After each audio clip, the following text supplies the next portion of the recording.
Iṣẹ́ wa fúnlẹ̀ wa, forílẹ̀ ibi wa, kàgbéga, kàgbéga, kàgbéga fàlérí. Ìgbàgbọ́ wa ni pé bá ti bẹ̀rù làbọ̀ mọ́, ká ṣiṣẹ́, ká ṣiṣẹ́, ká ṣiṣẹ́, ká jọlá.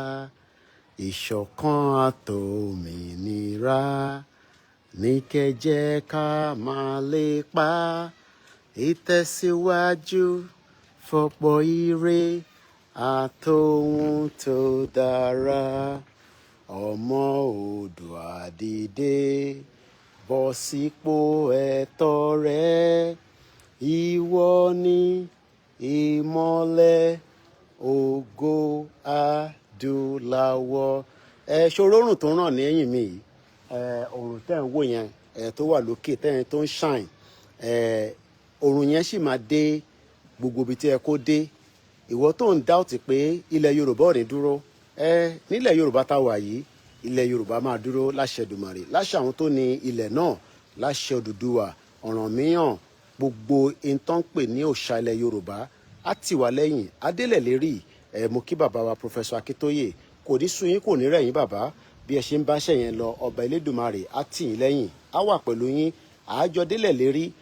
Ẹ̀yin lẹ máa bá wa na àsíá náà sókè nígbà tásìkò bá tó. Mo wá kí Dr. Chief Sunday Igboho, ó ní ìbòjì yẹn òun máa débẹ̀, ojú ló ń kán ìbòjì, òun máa ṣe kíni, òun máa débẹ̀.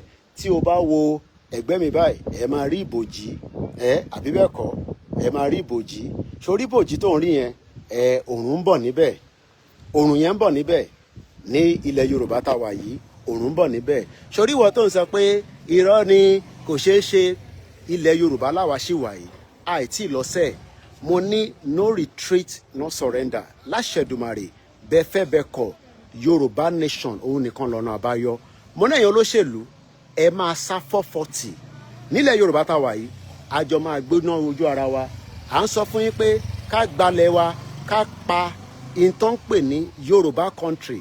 Ẹ ń sọ fún wa pé 2027 ẹni máa kú, ẹni máa yè ni. Koikimedia ó ń sọ fún yín pé ní ilẹ̀ Yorùbá tá wà yìí, nínú ilẹ̀ Yorùbá tá wà yìí, ṣòro òrùn tó ń ràn yẹn, òrùn yẹn náà ló dé UK, òrùn yẹn ló dé America, òrùn yẹn ló dé Australia, òrùn yẹn ló dé New Zealand.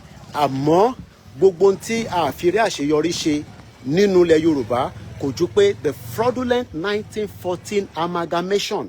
Sórí amalgamation yẹn, it needs to end. Ó dẹ̀ gbọ́dọ̀ end ní kíákíá. Gbogbo ìwọ tó ń sọ pé Mr. Koiki, bọba ṣe ń ṣe rálì yìí, bẹ́ẹ̀ kọ́ ló yẹ ká ṣe. Èmi náà ń ṣe rálì lọ́wọ́lọ́wọ́ báyìí. Bí bàbá ṣe ní ká ṣe, èmi náà wà ní ilẹ̀ Yorùbá báyìí, tèmi náà ń ṣe tèmi, ẹ̀ṣọ́ ti rí àsíá tèmi báyìí. Sọ ẹ jẹ́ ká tún ṣe kí ni, ká kọ anthem wa ní kíákíá. Nigeria is not working, bẹ́ẹ̀ ni, and Yorùbá nation is the only solution. So wá rí ẹ̀yin tẹ́ ń sọ fún wa pé Mr. Koiki, but kíní ti ń pẹ́ jù. Ó lè rí bẹ́ẹ̀, ó possible pé lójú ẹ̀ ń pẹ́ jù, but máa rántí pé 65 years ni Nigeria fi ń run. A ní capacity, a ní irú owó tí Nigerian government ní, a níbọn, a ní nǹkan tá a lè fi jà, àmọ́ a gbọ́dọ̀ wà strategic.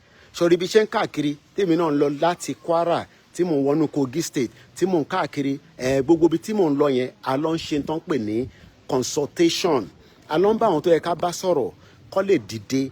Gbogbo ẹ̀yin alágbára, gbogbo ẹ̀yin tí Ọlọ́run fún ní nǹkan, gbogbo ẹ̀yin tí Ọlọ́run fún ní nǹkan gẹ́gẹ́ bí wòlíì, ẹ jẹ́ ká lò ní kíákíá. Gbogbo ẹ̀yin tí Ọlọ́run fún ní nǹkan bí àfáà, ẹ jẹ́ ká gbéra ńlẹ̀. Gbogbo ẹ̀yin babaláwo, gbogbo ẹ̀yin aláwo, ẹ̀yin ìyá Ọ̀ṣun, ẹ dìde. Ẹ má fi bàbá Akíntóyè sílẹ̀, ẹ má fi Ìgbòho sílẹ̀. Àwa náà fẹ́ nǹkan tó dáa ní kíákíá, láìpẹ́ láì jìnà. Sórí igi ọ̀pẹ yẹn nísìn, gbogbo nǹkan ló ń bẹ nílẹ̀ Yorùbá. Alómi, aníwẹ́dà, sórí bí ṣe ń dán, sórí bí ṣe ń dán. Má wàá jẹ́ kí ẹni tó wà ní diaspora, sórí ẹni tó wà ní diaspora, most of them wọ́n fẹ́ wá sílé. Àwọn kan wọ́n fẹ́ jẹ́ kí ẹ gba Yorùbá country. Kò yẹ nísìn, ìtọ́ fẹ́ ni pé tàbá wò nísìn, anáwàlá ní bitument, wòran nísìn. Báwo la ṣe lè ní bitument báwo la ṣe lè ní bitument sórí gbogbo ilẹ̀ kò wá tide àdẹ̀sọ́pá wà lá ní bitument so kí ló wá ń fi bitument yẹn ṣe. This is the reason why we are saying we want to have our own independent country and we can have it but tí a bá jọ ṣe ní kíákíá tí a bá jọ dìde ńlẹ̀ sórí lórí ilẹ̀ Nàìjíríà sórí ràn nílẹ̀ Yorùbá sórí pé tó bá yẹ pé London ni wà á ti kó sí trainers sórí ẹsẹ̀ mi sórí bó ṣe fresh láìsí ní London sórí ẹsẹ̀ mi bó ṣe fresh bó ṣe fẹ́ kó wá wo gbogbo ilẹ̀ UK pátá ilẹ̀ Canada everywhere is tied but look at it wo gbogbo ilẹ̀ bó ṣe rí. For how long are we gonna live like this? This is the reason why ta ṣe ń sọ pé ẹ jẹ́ ká gbéra ńlẹ̀ má jẹ́ kí anybody sọ fún ẹ pé ẹdígbà tá a bá lọ bá Ọbásanjọ́ sọ̀rọ̀ Mr. Koiki ṣe ti bá Ọbásanjọ́ sọ̀rọ̀ ṣe ti bá Gbẹ́ngà Daniel sọ̀rọ̀ ṣe ti bá Bọ̀dé George sọ̀rọ̀ gbogbo àwọn èèyàn ò fẹ́ Yorùbá nation o. All your politicians doesn't want Yoruba nation. They are criminals, like I always tell you. They are bomb bastard. Olórí burúkú ni gbogbo wọn látòkè délẹ̀. Wọlé ayé táwọn èèyàn ń gbé. Àti dé Kogi state. Ìyà ń jẹ wọ́n burúkú. A lè disclose too much of our location. Àti kúrò ní Kogi, àti dé Kwara, àti dé Ekiti, àti dé Ondo, mo ti dé Ogun state, mo ti dé Lagos, mo ti dé Ọ̀yọ́. All I see is pain across Yoruba land. Èyí tẹ́ wà ní diaspora ìyà ń jẹ ṣégè sáwọn èèyàn lára. Tí bá sọ fún yín pé ìyà ń jẹ ṣégè. Ọmọ tó ń pè ní ṣégè.